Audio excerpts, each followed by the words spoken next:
ಉದ್ಯೋಗ ಭರ್ತಿಯಲ್ಲಿ ಒಳಮೀಸಲಾತಿಗೆ ಒತ್ತಾಯಿಸಿ ಸ್ವಾತಂತ್ರ್ಯ ಉದ್ಯಾನವನದಲ್ಲಿ ಬೃಹತ್ ಪ್ರತಿಭಟನೆ. ಉದ್ಯೋಗ ಭರ್ತಿ ಮಾಡುವ ಕಾಂಗ್ರೆಸ್ ಸರ್ಕಾರದ ನಡೆ ಖಂಡಿಸಿ ಫ್ರೀಡಂ ಪಾರ್ಕ್ನಲ್ಲಿ ಭಾರೀ ಪ್ರಮಾಣದ ಜನಸ್ತೋಮ ನೆರೆದಿತ್ತು.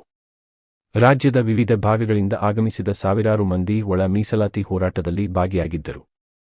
ಆಂಧ್ರಪ್ರದೇಶದ ಮಾದಿಗ ದಂಡೋರ ಮುಖಂಡ ಮಂದಕೃಷ್ಣ, ಬಹುಜನ ಸಮಾಜ ಪಕ್ಷದ ಮುಖಂಡ ಮಾರಸಂದ್ರ ಮುನಿಯಪ್ಪ, ಮಾದಿಗ ದಂಡೋರ ಮುಖಂಡ ನರಸಪ್ಪ ದಂಡೋರ, ಅಹಿಂದ ಸಂಘಟನೆಗಳ ಸಂರಕ್ಷಣಾ ಸಮಿತಿ ಅಧ್ಯಕ್ಷ ಮುತ್ತುರಾಜ್, ಒಳ ಮೀಸಲಾತಿ ಹೋರಾಟ ಭಾಸ್ಕರ್ ಪ್ರಸಾದ್, ಮಾದಿಗ ಮೀಸಲಾತಿ ಹೋರಾಟ ಸಮಿತಿಯ ಕೇಶವಮೂರ್ತಿ, ಪೌರ ಕಾರ್ಮಿಕರ ಸಂಘದ ಅಧ್ಯಕ್ಷ ತ್ಯಾಗರಾಜ್, ವಿವಿಧ ಮಠಗಳ ಸ್ವಾಮೀಜಿಗಳು ಭಾಗವಹಿಸಿದ್ದರು.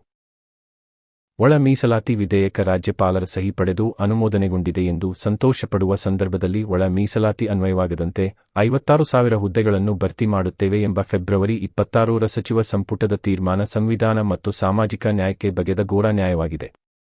ಆ ಮೂಲಕ 35 ವರ್ಷಗಳ ಒಳ ಮೀಸಲಾತಿ ಹೋರಾಟಕ್ಕೆ ಮಹಾದ್ರೋಹ ಎಸಗಲಾಗಿದೆ. ಸರ್ಕಾರದ ಈ ತೀರ್ಮಾನವನ್ನು ಒಳ ಮೀಸಲಾತಿ ಹೋರಾಟಗಾರರು, ಸಾಮಾಜಿಕ ನ್ಯಾಯದ ಪರವಿರುವ ಪ್ರಜ್ಞಾವಂತರೆಲ್ಲರೂ ಒಕ್ಕೊರಲಿನಿಂದ ಉಗ್ರವಾಗಿ ಖಂಡಿಸುತ್ತೇವೆ. ಮುಖ್ಯಮಂತ್ರಿಗಳು ಮಾದಿಗ ಸಮುದಾಯಕ್ಕೆ ಮಹಾದ್ರೋಹವೆಸಗಿದ್ದಾರೆ ಎಂದು ಹೇಳಿದರು. ಚುನಾವಣೆ ಪೂರ್ವದಲ್ಲಿ ಸರ್ಕಾರ ಬಂದ ಮೊದಲನೇ ಅಧಿವೇಶನದಲ್ಲಿ ಒಳ ಮೀಸಲಾತಿಯನ್ನು ನಮ್ಮ ಸರ್ಕಾರ ಜಾರಿಗೊಳಿಸುತ್ತದೆ ಎಂದು ಪ್ರಣಾಳಿಕೆಯಲ್ಲಿ ಕಾಂಗ್ರೆಸ್ ಘೋಷಿಸಿತ್ತು. ಚಿತ್ರದುರ್ಗ ಸಮಾವೇಶದಲ್ಲಿ ಅದೇ ಭರವಸೆ ನೀಡಲಾಗಿತ್ತು. ಸರ್ಕಾರ ಬಂದು 2 ವರ್ಷ ಮುಗಿಯುತ್ತಿದ್ದರೂ ಒಳ ಮೀಸಲಾತಿಯನ್ನು ಜಾರಿಗೊಳಿಸುವ ಪ್ರಾಮಾಣಿಕ ಪ್ರಯತ್ನ ನಡೆಸಲಿಲ್ಲ.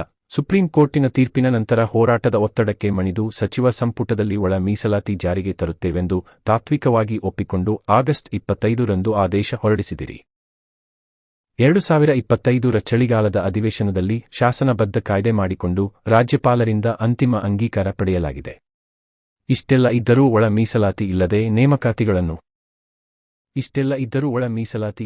ನೇಮಕಾತಿಗಳನ್ನು ಭರ್ತಿ ಮಾಡುವಂತೆ ಸಚಿವ ಸಂಪುಟ ತೀರ್ಮಾನ ತೆಗೆದುಕೊಳ್ಳುವುದು ಸರ್ಕಾರಕ್ಕೆ ಆತ್ಮಸಾಕ್ಷಿ ಇಲ್ಲ, ಆಕ್ರೋಶ ವ್ಯಕ್ತಪಡಿಸಿದರು. ಕುಮಾರ್ ದುಂಸಿ ಅಂತ ಹೇಳಿ ರಾಯಚೂರಿನ ಸಿಂಧನೂರು ತಾಲೂಕಿನಿಂದ ಬಂದಿದ್ದೀವಿ. ಇವತ್ತು ರಾಜ್ಯಾದ್ಯಂತ ಏನು ಎಲ್ಲ ಹಿರಿಯ ಒಳ ಮೀಸಲಾತಿ ಹೋರಾಟಗಾರರು ಎಲ್ಲ ಒಂದು ಪ್ರಬುದ್ಧತೆಯಿಂದ ಒಂದು ವೇದಿಕೆಗೆ ಬಂದಿದ್ದಾರೆ.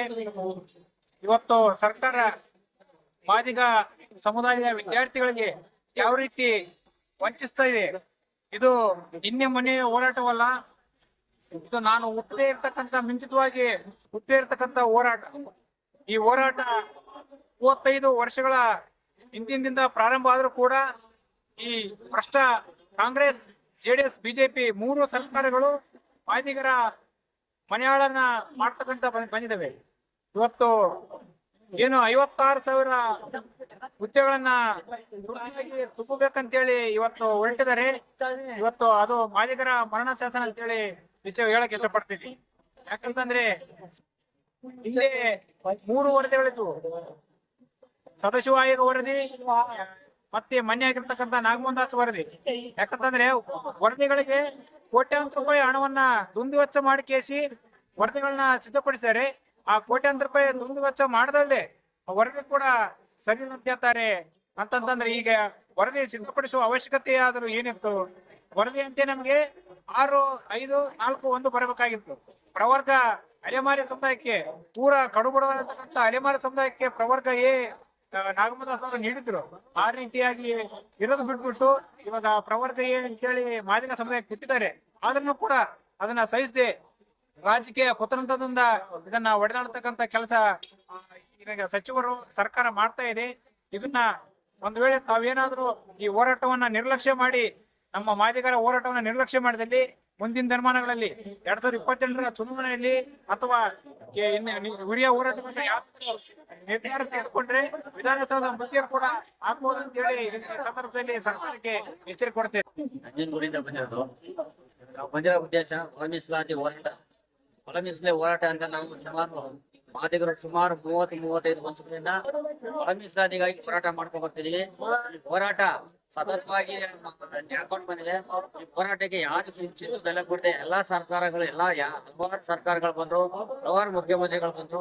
ಯಾವುದೇ ಸರ್ಕಾರ, ಯಾವುದೇ ಮುಖ್ಯಮಂತ್ರಿ ಬಂದ್ರು ಈ ಒಳ ಮೀಸಲಾತಿನ ಜಾರಿ ಮಾಡ್ಲಿಕ್ಕೆ ಮನಸ್ಸು ಮಾಡಲಿಲ್ಲ. ಹಾಗಾಗಿ ನಾವು ಇವತ್ತಿನ ದಿನ ಬೆಂಗಳೂರಿನ ಫ್ರೀಡಂ ಪಾರ್ಕ್ ನಲ್ಲಿ ಬೃಹತ್ತಾದ ಸಮಾವೇಶವನ್ನ ಒಳ ಮೀಸಲಾತಿ ಜಾರಿ ಮಾಡ್ಲೇಬೇಕು ಅಂತ ಹೇಳಿ ನಾವು ಬಂದಿದ್ದೀವಿ. ಈ ಒಂದು ಸಂದರ್ಭದಲ್ಲಿ ನಾವು ಮುಂಚೆ ಹೇಳ್ದಂಗೆ ಮಾಡುವ ನೋಡಿ ಈ ಒಂದು ಇದನ್ನ ನಾವು ಹಮ್ಮಿಕೊಂಡು ಬಂದಿದೀವಿ. ಜೊತೆಗೆ ಈಗ ಏನು ಈಗ 27ನೇ ತಾರೀಕು ಏನು ಕ್ಯಾಬಿನೆಟ್ ಮೀಟಿಂಗ್ ಮುಂದೂಡಿದ್ದಾರೆ ಅದನ್ನ ಇವತ್ತು ಬಂದು ರದ್ದುಪಡಿಸ್ಬೇಕು. ಹಾಗಾಗಿ ನಮ್ಮಲ್ಲಿ ಇರ್ತಕ್ಕಂಥ ಜಗಳಗಳನ್ನ ಅವರಿಂದನೇ ಅದನ್ನ ನಿಲ್ಸ್ಬೇಕು. ನಮ್ಗೆ ಜಗಳ ತಂದ್ಬಿಡುವಂತ ಕೆಲಸ ಅವರು ಸರ್ಕಾರದವ್ರು ಮಾಡಬಾರ್ದು. ಈ ಕೆಲಸನ ಸರ್ಕಾರದವ್ರು ಮಾಡ್ತಾರ. ಇದನ್ನ ಕೂಡಲೇ ನಿಲ್ಸಿ ಒಳ ಮೀಸಲಾತಿನ ಜಾರಿ ಮಾಡಿಸಿ 64,000 ಉದ್ಯೋಗ ಏನಿದೆ ಅದನ್ನ ಒಳ ಮೀಸಲಾತಿ ಅಡಿಯಲ್ಲೇ ಜಾರಿ ಮಾಡ್ಬೇಕು ಅಂತ ಹೇಳಿ ನಾವು ಕೇಳ್ಕೊತೀವಿ.